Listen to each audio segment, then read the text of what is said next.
Bonjour Olivia Luccioni. Bonjour. Merci beaucoup à toi d'avoir accepté de me rencontrer. On va revenir ensemble sur ta carrière de comédienne dans le doublage. Avant, est-ce que tu peux nous expliquer ce qui t'a donné envie de devenir comédienne?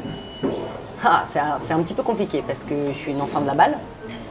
D'accord. Dans le sens où mon papa, il fait ça aussi quand même. Ouais. Et puis c'est pas n'importe qui chez nous. Donc j'ai la pression. Non, j'ai beaucoup grandi dans le théâtre, le doublage, tout cet univers-là artistique en fait. Et très jeune, par accident on va dire, on avait fait des petites voix d'enfants, des trucs comme ça pour dépanner. Et puis c'est moi, en grandissant, en voyant mon père faire ça, où je me suis dit je vais être comédienne en fait plus tard, je trouve ça génial. Alors je voulais pas forcément faire que du doublage, je voulais être comédienne, je voulais être sur scène, je voulais être sur les planches. Et très vite pour un anniversaire, alors je sais plus trop lequel, j'étais encore enfant, j'ai dit à mon père, pour cet anniversaire-là, je veux que tu me fasses passer un essai en doublage. Je veux que ce soit ça mon cadeau. Donc il m'a dit ok, pas de souci, très bien. Donc j'ai passé un essai avec mon père, j'avais jamais fait de doublage, je prenais déjà des cours de théâtre, je faisais déjà ça à côté. D'accord. Et il m'a dit écoute, c'est pas mal, maintenant tu pars en cours de théâtre, tu vas faire tes armes ailleurs et tu reviendras quand tu seras prête. Donc pour moi c'était comme un ok go, j'avais l'aval. C'était le feu vert. C'est ça, j'avais l'aval, je pouvais y aller. Donc j'ai fait des petits trucs à droite à gauche, j'ai pris des cours de théâtre, j'ai bossé avec les autres, j'ai commencé dans le doublage. Et tardivement, on va dire, un peu plus tard, il m'a dit ok là c'est bon, t'es prête, je peux te faire travailler. Là c'est bon, j'étais adoubée par le maître, donc je pouvais y aller, je pouvais Tout était bon, c'était parti. Je pouvais continuer mon chemin. Du coup, quel était le premier doublage justement que tu as réalisé? Alors le premier que j'ai réalisé, c'est le premier contrat réel, c'était sur Alerte à Malibu. D'accord. Et du coup, tu faisais quel rôle? Ouais, c'est clair, c'était pas hier. Moi, je m'en souviens plus du tout. C'était un petit rôle. Ouais, c'était un guest. Ouais. D'accord. C'était pas du tout un récurrent, c'était un guest. Mais je crois. Ça devait être en 98, 99, un truc comme ça. Ok, ça marche. Et le premier rôle important que tu as eu? Tu t'en souviens? Alors, pareil, je m'en souviens pas. Je vais être très très honnête, je ne m'en souviens pas. Ok. Non. Bon, depuis, tu as fait du chemin, tu as prêté ta voix à un grand nombre d'actrices. Aujourd'hui, tu es entre autres la voix de la redoutable mais très drôle Fallon Carrington, interprétée par Elizabeth Gillies dans la série Dynasty. Quand elle arrive, rappelez-moi que ma colère est à 8. Alors peut-être qu'il faudrait la descendre à 4, parce que Glo est dans votre bureau. J'ai l'air d'être à combien, là? Je dirais 7. On vous a pas sonné, vous. Vous vouliez... La série, donc c'est un reboot moderne de la série des années 80. Est-ce que tu connaissais la série avant d'y doubler Fallon? Alors oui, parce que j'ai des mères, des tantes, des grands-mères de cette génération, donc forcément on les a bouffées à l'heure du déjeuner, comme les Feux de l'amour et autres magnifiques séries Côte Ouest, Tante Barbara, tous ces trucs-là, c'est la même période à peu près. Donc oui, je connaissais, mais vaguement. Franchement, vaguement. Je savais qu'il y avait une guéguerre entre deux familles, que c'était beaucoup d'argent, et voilà, ça s'arrêtait là. Donc quand on m'a appelé pour faire cette série, quand Laura Préjean m'a appelé pour faire cette série, parce que c'est elle qui dirige, il n'y a pas eu d'essai. Parce que pour le coup, je doublais déjà Elizabeth Gillies avant. Ok. Tu l'avais doublé sur quoi? Je l'avais doublé, je l'ai commencé dans Victorious. D'accord. On arrête une minute. Poulet grillé, elle saigne. Jade, fais voir, ça va? Non, Tori a frappé mon visage pour de vrai. Non, je l'ai pas touché. Alors pourquoi j'ai l'œil qui saigne? La série Victorious, et puis après j'ai fait quelques téléfilms et quelques films VOD long métrage, on va dire, avec elle. Et puis d'autres séries où elle jouait son propre rôle. D'accord. Donc ça a été plutôt cool qu'on m'appelle sans essai. Elle m'a dit c'est Dynasty. Pour avoir le premier rôle. Au départ Dynasty, je me suis dit ça va être encore plan-plan. Petit peu de l'amour, c'est un peu chiant. Pas du tout. Ah bah pas du tout là pour le coup. Pas du tout, mais dès le premier épisode, dès la première seconde, on s'est dit mais c'est extraordinaire cette série, c'est génial. Tiens, on dirait qu'on a retrouvé la bague que Kim Kardashian s'était fait voler. Fallon. Oui, c'est nul. Dire qu'ils ont arrêté ces pauvres gars. Toi, ne commence pas. T'as raison, papa. Y a pas de quoi s'emballer. C'est rien que des fiançailles. Qui sait ce qui peut arriver? Je pense que c'est ce que toutes les personnes qui ont vu la série, le premier épisode, c'est ce qu'on se dit en général. Alors pas tous, on peut pas plaire à tout le monde. Non, mais en tout toutes cas, les personnes qui continuent de regarder, on va dire. En tout cas, puis même à l'enregistrer, on se délecte, mais à chaque seconde. Dès que Laura envoie un texto en disant ça y est, la nouvelle saison arrive, on est comme des dingues. D'ailleurs, Fallon, c'est ce qu'on peut appeler la reine des punchlines. C'est ça. Est-ce que c'est drôle à doubler ce genre de personnage? C'est extraordinaire. C'est juste génial. Parce que c'est une méchante sans être une méchante. Je trouve d'ailleurs qu'elle se ramollit un peu dans les dernières saisons, ça commence à m'énerver. Moi j'aimais bien quand elle était un peu méchante et qu'elle en envoyait bien plein la tronche. Et là elle le fait beaucoup moins. Ouais, c'est vrai. Limite c'est un petit peu l'amour ennuyeux. Ouais, c'est ça. Qui l'adoucit. L'amour c'est pas bien en fait. Faut pas être gentil, c'est pas bien d'être gentil. Être gentil ne paie pas, c'est pas possible. Donc je commence un petit peu à m'ennuyer, il faudrait qu'elle se reprenne un petit peu, mais ça reste génial. Parce qu'il y a toujours des petits coups de Trafalgar à droite à gauche, des embrouilles. C'est extraordinaire de jouer ça. J'imagine que ça doit être des bonnes journées de doublage avec les collègues. Ouais, c'est ça, c'est la journée récré en fait. Ouais. Je suis avec les copains, on s'éclate, on passe de bons moments, on dit des obscénités, des absurdités, enfin, c'est un truc qu'on dirait pas dans la vie. C'est ça, oui. Il n'y a que eux qui peuvent le dire. C'est ça, il n'y a que... Donc nous on s'éclate bien à le faire. Écoutez-moi bien, espèce de mégère psychotique bonne à enfermer. Et ce n'est pas par lâcheté que Liam ne répond pas à vos provocations, c'est parce qu'il veut vous protéger. Mais je suppose que vous êtes trop égocentrique pour le voir. Dans la série Les 100, tu doubles également le personnage d'Emory, interprété par Luisa d'Oliveira. Là encore, une série populaire qui a cartonné sur Netflix. Comment t'es arrivée sur cette série? Je suis arrivée sur cette série parce que pareil, je doublais déjà Luisa d'Oliveira. D'accord. Oh non, quand je te vois là, te battre comme un fou pour ta survie, je reconnais enfin le John Murphy dont j'étais tombée amoureuse il y a 6 ans. On se balade dans la forêt avec un tueur et on va faire semblant d'être ses prisonniers pour aller secourir une amie. Ça, c'est franchement kiffant. C'est le genre de truc qui me donne envie de te sauter dessus. Je sais plus... je sais plus par quoi ça a commencé. Une série policière, je crois, avec elle. Je sais plus trop. Mais enfin, voilà, je la doublais déjà avant. Donc, ce pourquoi Laurent Datas, le directeur artistique sur cette série, m'a appelé. Et cette série, elle cartonne. Enfin, c'est impressionnant. C'est ça, ouais. Et donc là, du coup, pareil, pas d'essai, on t'a appelé directement? Ouais, pas d'essai, on m'a appelé directement. Alors, je suis désolée pour les fans de cette série, mais je la comprends pas, moi, la série. C'est un petit peu compliqué. Alors, effectivement, si tu ne vois pas tous les épisodes, ce qui se passe souvent dans le doublage, tu peux pas comprendre. C'est impossible. Alors, plein de monde a essayé de m'expliquer, de me dire, mais si, attends, parce que dans la saison 1, il se passe ci, il se passe ça. Je comprends toujours pas. Non, si tu loupes un épisode, c'est mort. C'est pas comme les feux de l'amour, pour le coup. Je comprends toujours pas, en fait. Mais c'est génial que ça fonctionne. Bah oui. C'est top.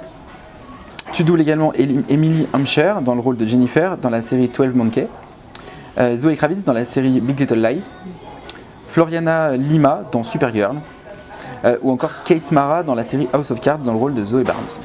Dans toutes ces comédiennes, c'est des comédiennes que tu avais déjà doublées avant ou c'est des pareils, tu es arrivé sur ces séries-là Alors, 12 Monkeys, j'ai passé les essais pour Emily Hampshire. Je crois que je l'avais déjà doublé une fois, mais il y a eu des essais.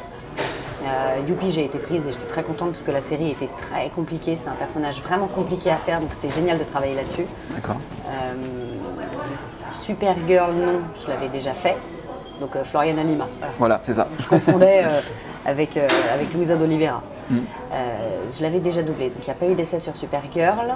Tiens, notre dossier sur les personnes disparues qui mentionne Easy Williams. Mais comme tu verras, ce dossier est pas bien lourd. Oh. Chaque info est importante. C'est marrant que tu me parles de cette fille. Pourquoi? Parce qu'on a constaté que le nombre de portées disparues a augmenté ces dernières semaines. Zoe Kravitz. Il y a eu des il y a Zoe Barnes aussi. Essais ou pas? Non, il n'y a pas eu d'essai. Non.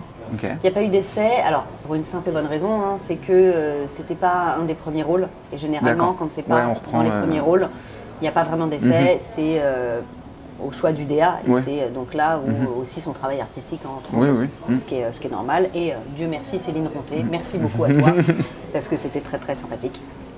J'ai bien aimé. Tu veux qu'on déménage? Alors Primo, je te rappelle que Sky aime cette ville, elle l'adore. Secondo, on trouvera jamais d'aussi bonne école publique qu'ici. Et Tertio, tu fais quoi d'Abigail? Tu la laisses retourner chez sa mère? Tu veux l'embarquer avec nous? Parce que là, c'est sûr, ce sera vraiment la guerre avec ton ex. C'était quoi l'autre? Et après Kate Mara, House of Cards. Kate Mara sur House of Cards, il y a eu des essais. D'accord. Là, il y a eu des essais. Je ne l'avais jamais doublé, je crois. Non, je l'avais jamais doublé. Pardon, excusez-moi, monsieur Hammerschmidt.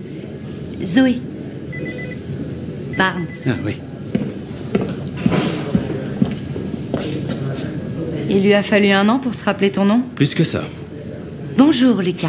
Il y a aussi une super série sur laquelle tu as travaillé en doublant, tu penses, Middleton dans le rôle de Riley, la série Sense8.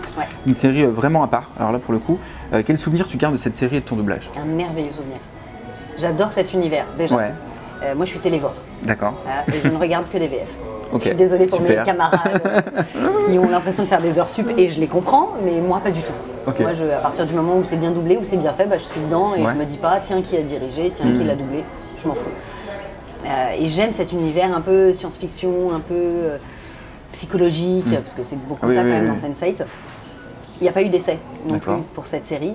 Je crois qu'il y a eu des essais sur aucun personnage, mais je ne voudrais pas dire de bêtises. Pour le coup, c'est mon père qui a dirigé cette série. D'accord. Il n'y a pas eu de favoritisme. Bah Pour oui, être très non. honnête, il a estimé que c'était pour moi. Et visiblement, ça se passe bien, parce que derrière, on me rappelle pour Ouais, elle. Donc, bah oui, donc c'est que c'est un bon choix. l'association doit bien marcher. Et j'ai juste adoré. Le concept, en fait, je l'ai trouvé génialissime. Ouais. Ah bah, c'est Super. On une s'est super tous série. éclatés. Ouais. Il n'y a que mon père, concrètement, qui comprenait rien. C'était ridicule. Enfin, à chaque fois qu'on lui explique ce qui se passe, il ne comprenait pas. Je comprends pas, il est dans le corps de qui? Mais qui parle? Donc on lui expliquait, nous on était à fond. Non, c'est rien. J'ai des amis compliqués. Ouais, je vois ce que tu veux dire. Je ferais mieux d'aller me coucher. Ouais. Il doit pas être très tôt chez toi. J'ai des horaires de DJ. On parlait des Feux de l'amour tout à l'heure. Tu as doublé Yvonne Zima dans le rôle Oui. de Daisy Carter durant 136 épisodes. Un grand nombre de comédiens et de comédiennes sont passés par les Feux de l'amour d'ailleurs. Est-ce que pour toi c'est une bonne école, ce genre de doublage avec le rythme que ça impose et le nombre de personnages importants qu'on va rencontrer, etc. C'est une très très très bonne école, si ce n'est même la meilleure. D'accord. Pour la simple et bonne raison, c'est que ça apprend déjà la rigueur, parce que pour enregistrer les Feux de l'amour, on est bloqué 2 jours par semaine. D'accord. Qu'il pleuve, qu'il vente, qu'il neige. On sait que, alors moi à l'époque où j'y étais, c'était 2 jours, je crois que maintenant ils sont même passés à 3 jours. C'était les jeudis, vendredis. Tous mes jeudis, vendredis, quoi qu'il se passe, je devais les bloquer pour les Feux de l'amour. Après, j'étais des épisodes ou pas, ça on le savait au dernier moment. D'accord. Enfin, au dernier moment. Ouais. Raison gardée, je le savais quand même un peu en avance. Mais voilà, donc déjà ça nous apprend la rigueur. Ça nous apprend à être constant. Je dis ça pour ceux qui démarrent et qui ont un peu l'impression qu'on peut aller à droite à gauche. Bah non en fait. Donc on ne peut pas accepter autre chose parce qu'on est déjà engagé quelque part et on respecte son engagement. C'est déjà très bien. Ensuite, désolé pour les Feux de l'amour, mais pas très très bon quand même. Au niveau du jeu, alors pas tous bien évidemment, Ouais, faut pas faire de il y en a généralité, certains. mais c'est pas Ouais, extraordinaire. Donc nous en doublage, c'est très compliqué de le retranscrire. Oui, c'est ça. Faut être bon quand même un minimum, mais ça va paraître très étrange ce que je vais dire, mais si on est trop bon, on sort de l'image. Ouais, c'est ça. On n'est plus du tout dans l'image. Donc il faut trouver une sorte de juste milieu pour être bon, mais pas trop. Je sais pas trop comment Pas plus que le l'expliquer. comédien en toi. Ouais, non. C'est ça, il faut pas. C'est très particulier, c'est vraiment un exercice très compliqué à faire. Il faut pas non plus parler faux, faut pas être complètement à côté de la plaque parce que sinon ça se voit et c'est pas bon et c'est pas bon pour le produit parce que notre but c'est que le produit il soit Bah bon, oui. il soit agréable et que le public soit content. Mais si d'un coup on fait trop du super jeu et la comédie française et tout ça, bah on sort du cadre. On n'est plus du tout dedans, on n'est plus dans l'image et on respecte plus ce qui se passe à l'écran et on est quand même tributaire de l'écran, Bah donc on oui, n'a oui. pas le choix quoi. Donc c'est vraiment un très très bon exercice. Pour tout le monde, même les adaptateurs, c'est un très bon exercice, même les ingé-sons, les DA, c'est vraiment très très bon pour tout le monde cette série. De ce type de série en tout cas. Ouais. Au cinéma, tu as doublé sur certains films des comédiennes très connues comme Jenna Dewan dans le film Sexy Dance. Ah, j'ai compris. Tu veux te servir de moi pour échapper au nettoyage des carreaux? C'est un prétexte pour éviter le travail. C'est pas un prétexte, je veux rien éviter. Et l'autre jour, tu m'as vu danser. Non, je te remercie, mais je trouverai sûrement quelqu'un d'autre. Mais également Blake Lively dans le film Adaline. Oui. Ce film, c'est un genre particulier avec une histoire qui est très prenante pardon, et superbement interprétée. Comment s'est passé le doublage de ce film? Ça s'est passé très bien pour le coup. Alors très honnêtement, je me souviens même plus qui dirigeait sur ce film. Il s'avère que Blake Lively, si je dis pas de bêtises, je crois que c'est Elisabeth Ventura, ouais, qui la double. Et je l'ai remplacée 2 fois, Elisabeth, parce qu'elle ne pouvait pas. D'accord. Donc pour le coup, on m'a pas appelé moi pour la doubler par accident. Ouais. C'est parce que Elisabeth et moi, on est à peu près proches. On arrive à se rapprocher vocalement et au niveau de l'énergie. Et elle ne pouvait pas faire ce film-là. D'accord. Donc je l'ai appelée, j'ai vérifié. Ouais, parce que, voilà, bah c'est oui. quand même normal. Effectivement, elle ne pouvait pas, donc je l'ai remplacée. Le film s'est très bien passé, j'ai trouvé l'histoire plutôt sympathique, ça me faisait un peu écho à... Benjamin Button, non? Non, à ça me N'oublie fait- jamais. Ah oui, ouais, ok, ouais. Alors, c'est pas du tout, Ouais. on est pas du tout sur le Y a sur pas- le même ouais. registre, mais ce côté passionnel, amoureux, Ouais, c'est vrai. de l'amour qui s'en va plus ou moins jamais et qui est toujours présent et qui est une sorte de petit fil conducteur. Ça me faisait un peu penser à ce film-là. Et j'ai bien aimé travailler là-dessus, j'ai trouvé ça très intéressant. Je trouve qu'il n'a pas fonctionné comme il aurait dû, mais Ouais, je pense qu'on en a pas assez parlé. C'est Mais ça. effectivement, c'est un film magnifique. il était vraiment très, très magnifique. Ouais. Mais Elisabeth Ventura est très bien sur cette comédienne, donc elle la garde. J'ai fait une belle rencontre. Quoi? Oh, c'était au réveillon du Nouvel An, il a sauté dans mon ascenseur. Pourquoi tu ne me l'as pas dit? Parce que je savais que tu ferais cette tête-là. Ne va pas t'imaginer des choses, je lui ai demandé de me laisser tranquille. J'ai été horrible avec lui. Parmi tes différents doublages, lequel a été pour toi le plus difficile? Le plus difficile, il y en a eu plusieurs. Il y a eu justement 12 Monkeys, qui a été très compliqué parce que le personnage est très compliqué. Donc il demandait, elle est complètement folle dans la série. Donc effectivement, il fallait rester sincère tout en ayant cette folie, aller chercher quelque chose que j'ai pas. Je ne suis pas complètement starbée. Donc c'était un petit peu compliqué. Le DA était assez exigeant et grand merci. Heureusement qu'il a été exigeant. Jean-Pascal Kilikini, et c'était vraiment un gros kiff, mais ça a été un challenge. Vous êtes la fille de Leland? Oui et non. Oui, je suis bien une Goins, mais j'ai plus de père. Il mange les pissenlits par la racine. Tu le connaissais? Un peu, ouais. Toutes mes condoléances. Il y a eu aussi les chroniques de Sarah Connor. Ça aussi, ça a été compliqué parce qu'il fallait jouer neutre. Parce que c'est un robot. Ah oui, ok. Donc c'est super compliqué. Il faut avoir un minimum d'émotion, mais pas trop non plus parce que sinon c'est pas crédible, sinon c'est plus du tout un robot. Et puis il y a une scène où elle commence à en avoir vraiment des émotions, donc on flirte entre le pas d'émotion du tout, puis il y en a un peu, puis ça redescend. Ça a été un petit peu perturbant, ça a été compliqué. T'aurais pas pu le faire. Pourquoi ça? Parce que t'es morte, il y a 2 ans. Le 4 décembre 2005, t'es morte. Compliqué pour d'autres raisons, mais très compliqué pour moi, ça a été Downton Abbey. D'accord. Joan Frogat, que je continue de doubler encore maintenant, j'ai beaucoup de mal avec cette comédienne. Ah ouais? Ah ouais, j'ai beaucoup de mal. Ah, à quel niveau? C'est aux antipodes de moi. Ah oui.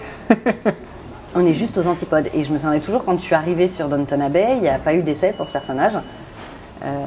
Je demande à Dominique Bailly, la DA, super, qu'est-ce qu'on fait? Elle me raconte un peu l'histoire de la série. Ok, génial. Elle me dit, t'es au niveau des servants et servantes, que j'appelle les grouillots affectueusement. Et je regarde la boucle, et je lui dis, je comprends pas Dominique, je fais qui? J'ai vu la boucle, mais je comprends pas. Elle me dit, elle, Anna. Pardon?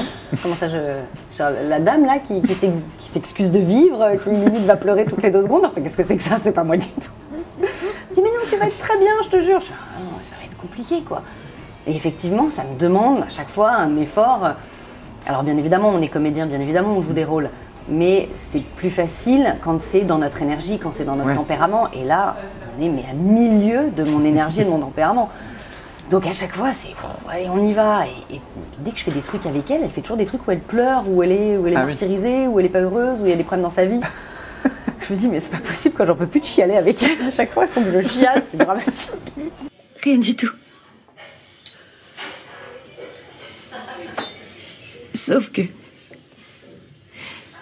Eh bien, je n'ai pas reçu de lettre de Monsieur Bates depuis des semaines. Et je m'inquiète. J'ai peur qu'il veuille se montrer galant et qu'il essaye de me rendre ma liberté. Donc elle, c'est même pas forcément Downton Abbey, c'est elle. C'est l'actrice, c'est l'actrice sur tous les différents rôles qu'elle peut avoir. Voilà, mais ça a commencé par Downton Abbey et effectivement, quand tu regardes toutes les saisons, il n'y a pas une saison où je chiale pas, quoi. Tout le temps, il lui arrive toujours des malheurs. Je vais pas spoiler pour ceux qui n'ont pas vu cette série, mais à chaque fois, il pleure, tout le temps. C'est un peu compliqué. Lequel t'a laissé le meilleur souvenir? Oh, il y en a plein, mais une qui me tient particulièrement à cœur, c'est Girls. Cette série, ça a été une découverte déjà d'une comédienne extraordinaire, Lena Dunham, qui a un talent mais monstre en tant que comédienne, en tant que scénariste. C'est elle qui a écrit sa série, en tant que réalisatrice, parce que c'est elle qui l'a réalisée. C'est un petit bout de bonne femme, bourrée de talent, bourrée de très très bonnes idées. Elle est quand même arrivée avec plein d'idées novatrices pour cette série, c'est-à-dire qu'elle ne fait pas une taille 36, elle ne rentre pas du tout dans les stéréotypes actuels qu'on a de mode ou de féminité, de normes. Et elle s'en fout, elle se trimbalait à poil un épisode sur 2 alors qu'elle fait une taille 42 et elle s'en tape royalement. Ouais. Et elle est bardée de tatouages et elle n'est pas refaite. Okay. Et elle montrait tout ça sans tabou et en s'assumant. Et apparemment, il y a plein de femmes qui lui écrivaient en lui disant « Merci, grâce à vous », il y avait une phrase qui m'avait marquée dans un article, « Merci, grâce à vous, je peux faire l'amour avec mon mari en laissant la lumière allumée. » D'accord. J'ai appris à m'aimer grâce à vous. Je trouve ça magnifique. Bah oui, clairement. Et c'est vrai que sur cette série, c'était une brochette de filles, on se connaît depuis très très très longtemps, mais c'était Barbara Beretta, Philly Quetta et Philippe Aroche. Okay. Et on avait Laura Préjean à la direction. C'était juste extraordinaire. Extraordinaire. Je t'avais déjà dit que quand j'étais petite, je suis allée au camp de vacances le plus débile que tu puisses imaginer. Non. Bah c'est le cas. Franchement, je sais même pas ce qu'on foutait dans cette colo, parce qu'on préparait jamais de spectacle, on partait jamais en randonnée. On pouvait s'inscrire au ski nautique, mais moi je m'étais pas inscrite au ski nautique, du coup je ferais jamais de ski nautique. Les mecs aussi, bien évidemment, pardon monsieur. C'est vrai que les mecs aussi c'était génial, mais c'était ces 4 copines, et puis supervisées par Lolo, j'étais en famille quoi. Ouais. Tous les épisodes j'étais en famille, c'est une des rares fois où quand on a fait le dernier épisode, j'ai encore les photos dans mon téléphone, on était en larmes à la barre. Ah ouais. On était vraiment en larmes de se quitter, ça a été... il a fallu tourner une page quand j'ai arrêté cette série, c'est bizarre. Hein, ouais, c'est bizarre, mais... C'est très étrange. Ouais. Et pourtant, c'est des gens que je côtoie encore, oui, tu les revois encore. Voilà, qui m'appellent pour bosser, je les appelle pour bosser. Enfin, c'est plus le même projet. Des bouffes en dehors, il n'y a pas de souci. Ouais, c'est des gens qui font partie de ma vie, de ma famille, de mon cœur. Mais cette série, ça a été une découverte, une rencontre, comme tu disais tout à l'heure, ça a été une rencontre pour tout le monde. D'accord. Vraiment. Et maintenant, quelle actrice tu prends le plus de plaisir à doubler ou à retrouver ? On a vu du coup celle de Downton Abbey, c'était pas forcément le... Alors j'adore la retrouver parce que voilà, il n'y a pas de souci. C'est avec Tuppence Middleton. D'accord. J'aime beaucoup retrouver Tuppence Middleton, j'adore ce qu'elle fait, je la trouve géniale. Elisabeth Gillis, c'est un plaisir à chaque fois, surtout que maintenant elle assume un peu, parce elle avait fait pas mal de téléfilms où putain, franchement c'était pas bon quoi. Ouais.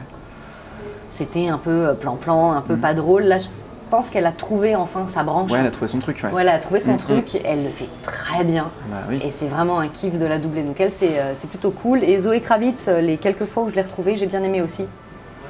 Même si personne n'appartient à personne. Oui. Mais quand je la retrouve, je suis contente de la retrouver parce que c'est vraiment une très très bonne comédienne.